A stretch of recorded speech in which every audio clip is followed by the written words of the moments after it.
Hi everybody, this is me back again. Uh, आज मैं एक बहुत ही इम्पोर्टेंट टॉपिक के बारे में बात करने वाली हूँ. गालियाँ हो सकती हैं, so be little careful about it. Okay, the topic is शादी. My favorite topic. Okay, so शादी क्यों करते हैं लोग? अच्छा, मम्मी ने बोला है यार शादी कर लो, पापा ने बोला है शादी कर लो, रिश्ता अच्छा आ गया है शादी कर लो, लड़का कमाता अच्छा है शादी कर लो, लड़की बड़ी अच्छी है शादी कर लो. भैंस की पूंछ. शादी कर ली, फाइन. उसके बाद 1-2 साल गुजर गए, हैप्पी हैप्पी. उसके बाद 2-3 साल बाद, अरे यार बच्चा पैदा कर लो ना, बच्चा होना चाहिए है. शादी होगी तो बच्चा तो गिफ्ट में आएगा ही आएगा कुछ सालों बाद. तो ठीक है जी, कर लो, बच्चा कर लो. बच्चा होने के बाद कुछ साल और गुजर गए. कुछ साल जाने के बाद अब यार बात करने के लिए टॉपिक नहीं है, बच्चे रो रहे हैं, स्कूल में भर्ती करा दो. पर बच्चों से बहुत प्यार है, no doubt. And but life boring हो चुकी है, चाहे हस्बैंड हो चाहे वाइफ हो. अब वाइफ अपनी जगह जॉब करती है, हस्बैंड अपनी जगह जॉब करता है, and then options are open. सबके पास फेसबुक है, सबके पास बहुत सारा ऑप्शंस अवेलेबल है मार्केट में. एंड देन फाइनली मैं जो sorry, I'm going to use such words. If you're not okay with that, you can just leave. Sorry. So extramarital affairs comes in the picture. मेरे लिए ये चीज़ important नहीं रखती है कि एक्स्ट्रा मैरिटल अफेयर में आप ठीक है, you are not satisfy, you doing that. But what important is, जब आपने शादी के 7 फेरे लिए थे ना, तब आप कसम खाते हो, एक्चुअली इस चीज़ की कसम खाते हो कि आप दुख सुख में साथ रहोगे, चाहे जो मर्जी हो जाए आप एक दूसरे के साथ रहो. बट बोरियत आ गई है कुछ समय बाद दोनों तरफ से. अब क्या करें भाई? एक्स्ट्रा मैरिटल अफेयर, और क्या करेंगे? बेंचों यही काम तो रह गया है. इसके बाद बेंचों शादी कर लेते हैं. शादी करने के बाद कुछ लोग दूसरी शादी भी कर लेते हैं. एक्चुअली में लोगों को पता नहीं होता है, but they are into living, और वो बताते नहीं हैं अपनी गर्लफ्रेंड को कि मैं ऑलरेडी मैरिड हूँ एंड ऑल दैट स्टफ. इसके चक्कर में बेचारी सामने वाले की ज़िंदगी या सामने वाले का ज़िंदगी बर्बाद हो जाता है. नाउ व्हाट हैपन्स, कुछ समय बाद चीज़ें बेटर हो जाती है. आपको रियलाइज़ होता है नहीं यार, घंटा कुछ नहीं रखा है इस आशिकी में, बीवी सही है. अब वापस बीवी के पास जाते हैं. आधे से ज़्यादा लोग बीवी के पास लौट जाते हैं, कुछ लोग दूसरी शादियाँ कर लेते हैं. बट वो क्यों करते हैं? Just because being unsatisfied with one person. As a female, as a woman, I can understand this thing. मैं महसूस कर सकती हूँ कि क्यों लोग वॉक ऑफ करते हैं, क्यों लोग आगे बढ़ जाते हैं. पता है प्रॉब्लम कहाँ है? प्रॉब्लम बहुत छोटी सी है. आपके माँ बाप ने शादी तो कर दी धूम धड़ाके से, भाई दहेज में कार, बाइक, सब कुछ दे दिया, पर आपको टिप्स नहीं दिए कि शादी को खुश कैसे रखना है, शादी में जान कैसे बरकरार रखनी, बच्चे पैदा होने के बाद भी वो क्रेज कैसे रखना है, नहीं पता लोगों को. Actually that's very sad, very sad. So here's my विचार ऑफ द डे. मुझे लगता है कि पति पत्नी को ज़्यादा बात करनी चाहिए, बिना ईगो को बीच में लाए, बिना ईगो या गुस्से को जगह दिए हुए बात करनी चाहिए.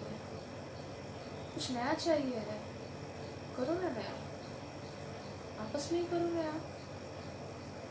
नया ढूंढने के लिए 18 साल की ज़िंदगी को बर्बाद करने की ज़रूरत नहीं है.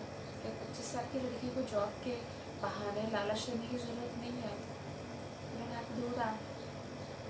आपको क्या करना है?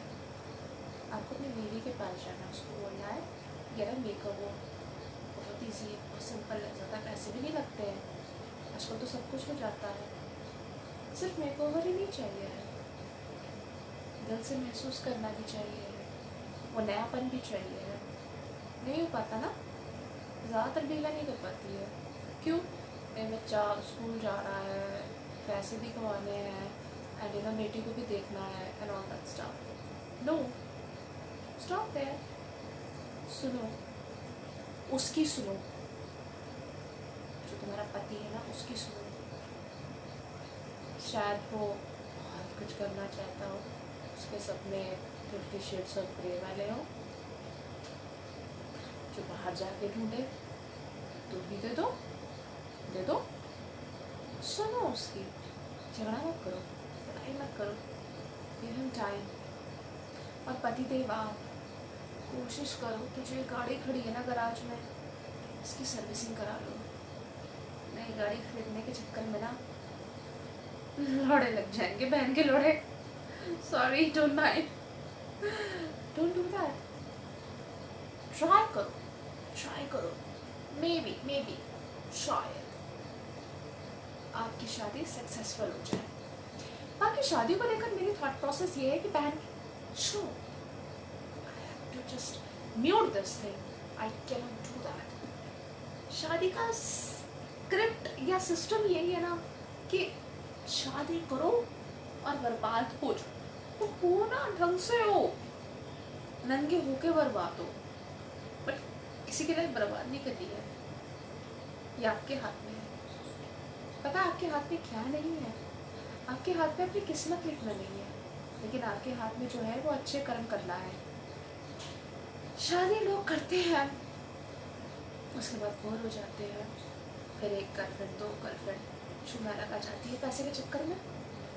एक ने 10,000 खर्चा कर दिया, एक ने 50,000 खर्चा कर दिया, कराते रहो खर्चे। बट अगर ये एफडियां कर ली होती ना, पता नहीं कितने पैसे हो गए होते। चूतिया। हाँ। मैंने आज तक ऐसा मर्द नहीं देखा जिसने शादी करने के बाद ना बड़ा खुश हो। 10 साल बाद की बात कर रही हूँ, शादी के 2 महीने बाद की बात नहीं कर रही हूँ। शादी के 10 साल बाद कोई खुश रहे। हाँ, घंटा बाबा जी का कोई नहीं होता है, जितने मर्द ले लो।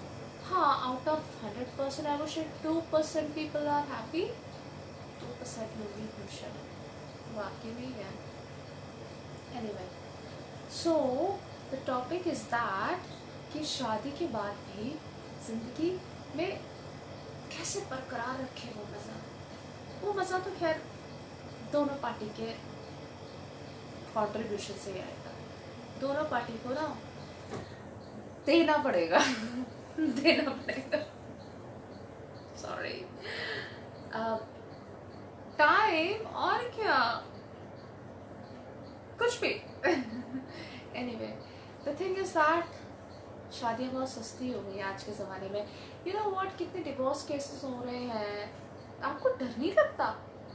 जब शादी की बात आती तो डर नहीं लगता है? मुझे तो बड़ा लगता है। बहनचो, जिससे कल शादी करूँगी वो दूसरी जगह जाके हमसे ना हो पाएगा, हमसे शादी ना हो पाएगा। हमने तो शादी ना करने की कसम खा रखी है, आपको पता नहीं। अगर आपकी शादी हो चुकी है तो प्लीज़ उस कमरे में जाइए और उसको बोलिए I still love you. Goa लेके जाओ बहनचो, घुमाओ, थोड़ा टाइम तो स्पेंड करो। झगड़े होंगे तो ईगो डाउन रखो ना, घमंड नीचे रखो ना, क्यों ऊपर करके रखा है? Why? You have to understand this. Relationship को बचाने के लिए there's no ego, zero. If you like, comment and subscribe.